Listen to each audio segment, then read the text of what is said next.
स्वागत है आपका कैनवा मास्टरी के दूसरे दिन में। तो पिछले वीडियो में हमने देखा था कि कैनवा क्या है और कहाँ कहाँ यूज़ होता है, कौन कौन इसको यूज़ कर सकता है, क्या क्या फैसिलिटीज़ हमें ये प्रोवाइड कराता है। ये सारा इंट्रोडक्शन हमने पिछले वीडियो में हम जान चुके हैं। अब इस वीडियो में हम जानेंगे कि कैसे अकाउंट सेटअप होता है और अकाउंट सेटअप करने के बाद डैशबोर्ड पे हमें क्या क्या चीज़ें देखने को मिलती हैं और हम उनका यूज कहाँ कहाँ कर सकते हैं। तो सबसे पहले अकाउंट सेटअप करने के लिए हमें क्या करना होता है, साइन अप करना होता है। तो ये देखो कैनवा के होम पेज पे हमें दो ऑप्शन दिखाई दे रहे हैं, एक लॉगिन एक साइन अप। साइन अप पे हमने क्लिक किया तो जैसे ही साइन अप पे क्लिक करेंगे देखो यहाँ मेरा ईमेल आईडी आ रहा है लिख के, जिससे मैंने ऑलरेडी पहले लॉगिन किया हुआ है। अगर आपने लॉगिन नहीं किया हुआ है पहले तो कुछ इस तरीके से ऑप्शन आएगा। यहाँ हम क्लिक करेंगे जब कंटिन्यू विथ अनदर अकाउंट तो दो ऑप्शन आएंगे, कंटिन्यू विथ गूगल और कंटिन्यू विथ ईमेल, या फिर sign up with your work email. जो भी है आपका, जो भी ऑप्शन आपको सूटेबल है आप उससे लॉग इन कर सकते हैं, अकाउंट सेटअप कर सकते हैं। मेरा ऑलरेडी पहले से सेटअप है तो मैं कंटिन्यू विद गूगल करूंगा। कंटिन्यू विद गूगल में मैं अपना ईमेल आईडी सेलेक्ट करूंगा जो पहले से मैंने यहाँ पे दे रखा है, और कंटिन्यू।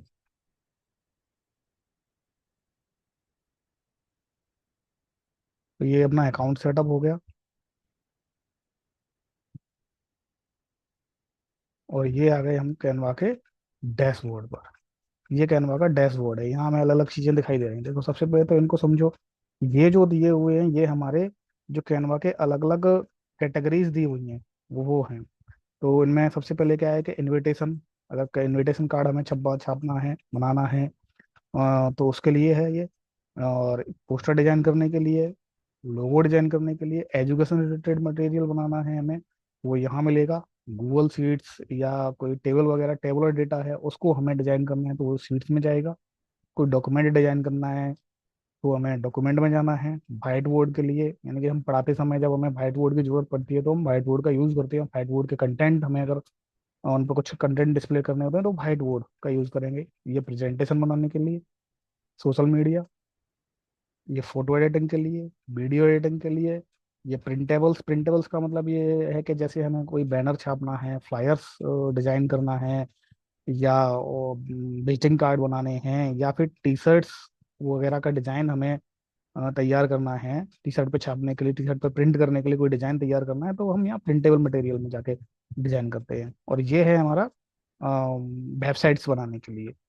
ठीक है, तो ये तो हो गए हमारी ये कैटेगरीज। इसके अलावा हम चलते हैं मेन मेनू पे।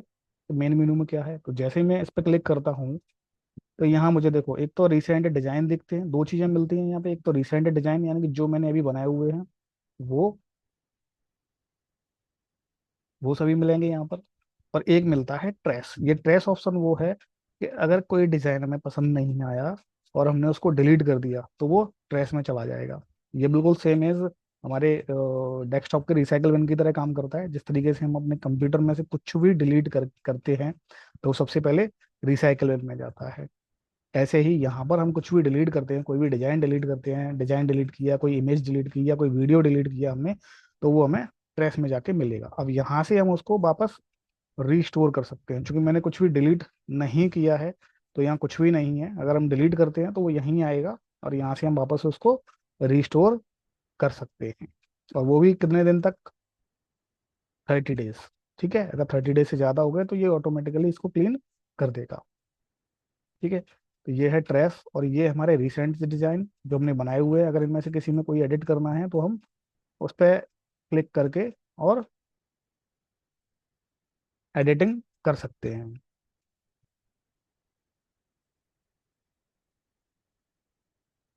ठीक है, इसके अलावा इसके बाद है ये हमारा क्रिएट। अब क्रिएट में जैसे ही हम आएंगे यहाँ पे फिर से हमें कैटेगरीज मिलेंगी कि किस कैटेगरीज के लिए आपको डिजाइन करना है। तो ये सारी कैटेगरीज आ रही हैं। ठीक है, और यहाँ आ रहे हैं कि किस प्लेटफॉर्म के लिए आपको वीडियो या पिक्चर या ग्राफिक डिजाइन करनी है। तो ये प्लेटफॉर्म्स आ रहे हैं, जैसे कि सबसे पहले हमारे पास आया है योर स्टोरी, इंस्टाग्राम स्टोरी के लिए है, ये इंस्टाग्राम पोस्ट्स बनानी है। तो इनविटेशन कार्ड बनाना है हमें, पोर्ट्रेट, उसके लिए है। मोबाइल वीडियो जैसे व्हाट्सएप पे स्टेटस पर लगाने के लिए या मोबाइल पे किसी को वीडियो सेंड करने के लिए हमें वीडियो बनाना हो तो मोबाइल वीडियो का यूज़ करते हैं इस फॉर्मेट का। फ्लायर बनाना है तो फ्लायर बनाने के लिए, सीट्स के लिए ये है जूम वर्चुअल बैकग्राउंड, यानी कि जूम पे जब हम कोई मीटिंग लेते हैं और हम अपना एक्चुअल बैकग्राउंड नहीं दिखाना चाहते, जूम वर्चुअल बैकग्राउंड दिखाना चाहते हैं, तो जूम वर्चुअल बैकग्राउंड में यहाँ से बना सकते हैं। वीडियो बना सकते हैं लैंडस्केप फॉर्मेट में। ठीक है। अब ये लैंडस्केप और पोर्ट्रेट क्या होता है ये भी समझ लो। लैंडस्केप होता है हमारा क्या कहते हैं, आड़ा, जिसे हम बोलते हैं आड़ा, वर्टिकल, सॉरी हॉरिजेंटल। जो हॉरिजॉन्टल हमारा जो वीडियो होता है उसको हम लैंडस्केप बोलते हैं, और जो वर्टिकल होता है उसको पोर्ट्रेट बोलते हैं। ठीक है। इसके अलावा प्रेजेंटेशन है, फ्लायर, पोर्ट्रेट आ गया, और पोस्टर, पोर्ट्रेट, वेबसाइट, लोगो, ये सारी चीज़ें हम इसमें बना सकते हैं। तो जो भी चीज़ हमें बनानी है वो उसके लिए हम यहाँ से सिलेक्ट करेंगे, जिस प्लेटफॉर्म के लिए हमें बनानी है उसे सिलेक्ट करेंगे। जैसे वीडियो बनाना है लैंडस्केप, तो वीडियो सिलेक्ट किया हमने यहाँ पे, और हम उसको कस्टमाइजेशन वाले सेक्शन में पहुंच जाएंगे। ठीक है। एक अलग विंडो खुलेगी खुलेगी जहाँ पर हम इस वीडियो को कस्टमाइज कर सकते हैं अपने हिसाब से। ठीक है। ये हो गया क्रिएट। इसके अलावा होम पेज पे, जब होम पेज पे जाएंगे तो होम पेज पे अभी यही मिलेगा हमें, कैटेगरीज मिलेगी, जिस किस कैटेगरी के लिए हमें क्या डिजाइन करना है ये मिलेगा आपको। इसके अलावा प्रोजेक्ट्स, जिसमें ये फोल्डर प्रोजेक्ट्स फोल्डर है, यहाँ पर हमें जो भी डिजाइन हमने बनाए हुए हैं वो सारे डिजाइन्स हम यहाँ देख सकते हैं। वो सारे प्रोजेक्ट्स हमें यहाँ पर मिलेंगे। ये सारे हमारे पहले से बनाए हुए डिजाइन हैं। ठीक है। ये हमें कहाँ मिलेंगे, प्रोजेक्ट्स के अंदर मिलेंगे। और अगर हम कोई नया फोल्डर बनाना चाहते हैं तो हम फोल्डर्स पे जाएंगे। ठीक है। फोल्डर्स में हमें एक मिलेगा अभी तो, बाय डिफॉल्ट।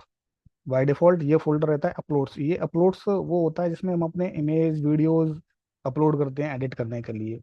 तो ये कुछ इमेजेस हैं जो मैंने अपलोड कर रखी थी अपने डिजाइन्स बनाने के लिए इसमें, इस फोल्डर में। इसके अलावा प्रोजेक्ट्स के अंदर नया फोल्डर बनाना हो तो आप नया फोल्डर भी बना सकते हैं। डिजाइन्स में जो आपने डिजाइन पहले से बनाए हुए हैं वो, इमेजेस में आपने जो इमेजेस अपलोड कर रखी हैं वो मिलेंगी आपको। ठीक है। ऐड न्यू, अब यहाँ ऐड न्यू पे आओगे तो ऐड न्यू पे वो पूछेगा क्या ऐड करना है आपको, फोल्डर या कोर्स। ठीक है। फोल्डर नया बनाना है तो इस पे चले जाएंगे, नया फोल्डर, यहाँ इसका नाम देंगे। अगर टीम के साथ शेयर करना है तो उस टीम का जो पीपल्स हैं उनको ऐड कर लीजिए, नहीं करना शेयर तो मत कीजिए, कंटिन्यू कर दीजिए, आपका फोल्डर बन जाएगा। और फोल्डर बनाने का फायदा ये है कि आप अपने स्पेसिफिक डिजाइन, जैसे कोई मार्केटिंग से रिलेटेड डिजाइन है तो आपने मार्केटिंग वाले फोल्डर में सेव कर दिए, वो सेल्स से रिलेटेड है तो सेल्स वाले अपने उसमें सेल्स वाले फोल्डर में डाल दिए, कोई प्रेजेंटेशन है तो प्रेजेंटेशन वाले फोल्डर में डाल दिए। इस तरीके से हम अलग अलग अपने फोल्डर्स बना सकते हैं।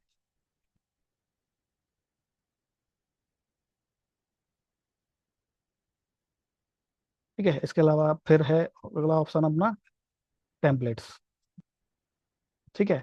अब टेम्पलेट्स में हमें यहाँ क्या है, टेम्पलेट्स में हमें यहाँ बहुत सारी टेम्पलेट्स, प्री डिजाइन टेम्पलेट्स पहले से अवेलेबल मिलेंगी। अब इनका यूज़ हम क्यों कर, इनका यूज़ हम अपने लिए कर सकते हैं ताकि हमें अगर कुछ बनाना हो, हमें कुछ डिजाइन करना हो तो हमें कुछ ज़्यादा चेंजेस उसमें ना करने पड़े।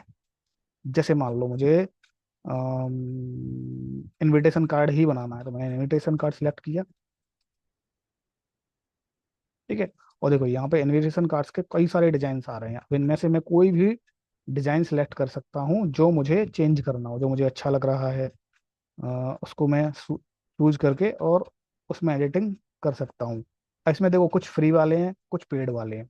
तो ध्यान देना, पेड वाले ये हैं जहाँ क्राउन का सिंबल आ रहा है और प्रो लिखा हुआ है, ये पेड है। अगर आपके पास कैनवा का पेड वर्जन है तो आप इस टेम्पलेट को यूज कर सकते हैं, अदरवाइज आप इसको यूज नहीं कर पाएंगे। ट्राई करते हैं। देखो क्या कह रहा है, यूज दिस टेम्पलेट। अगर इस टेम्पलेट को यूज करना है तो क्या करना पड़ेगा, मुझे पहले कैनवा को अपग्रेड करना पड़ेगा। अपग्रेड। ठीक है। या फिर टीम प्लान ले लीजिए। कैनवा के पास टीम प्लान भी होता है कि अगर आपके पास 5-10 लोगों की टीम है तो आप टीम प्लान लेके आपस में काम कर सकते हैं शेयर करके। ठीक है। तो यहाँ से कोई भी डिजाइन हम सेलेक्ट कर सकते हैं।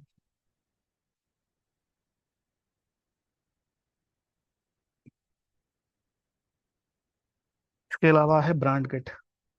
ये ब्रांड किट्स आपको मिलती है केवल प्रो वर्जन में। ये आपको फ्री में नहीं मिलती है, और इसका उपयोग हम इसलिए करते हैं ताकि हमारा जो लोगो है, जो हमारा जितना भी ब्रांड मटेरियल है, ब्रांड से रिलेटेड मटेरियल है, वो हम एक जगह रख सकें, और उसे हमें अपने वीडियो में, प्रेजेंटेशन में, या पोस्ट में, या किसी फ्लायर में यूज करना है, तो हमें बार बार उस मटेरियल को बनाने की जरूरत ना पड़े, हम एक जगह से उठा के हम उसे ड्रैग एंड ड्रॉप कर सकें, इसीलिए इस ब्रांड किट का यूज किया जाता है। तो ये ब्रांड किट केवल और केवल कैनवा प्रो में मिलती है, फ्री में ये नहीं मिलती है, फ्री वाले ऑप्शन में नहीं है। कैनवा एआई, अब कैनवा एआई ये आपको एक बोनस वीडियो में मैं सबसे लास्ट में बताऊंगा कि कैनवा एआई के साथ हम क्या क्या कर सकते हैं, क्योंकि जो काम मैनुअल कर सकते हैं वो सारे काम हम कैनवा एआई के साथ भी कर सकते हैं। ठीक है। हम्म, तो आज के वीडियो में इतना ही, इससे आगे नेक्स्ट वीडियो में देखेंगे। और आज के लिए आपकी टास्क ये है कि आप कोई भी एक टेम्पलेट चूज कीजिए और उसे अपने हिसाब से कस्टमाइज करने की कोशिश कीजिए। ओके, धन्यवाद।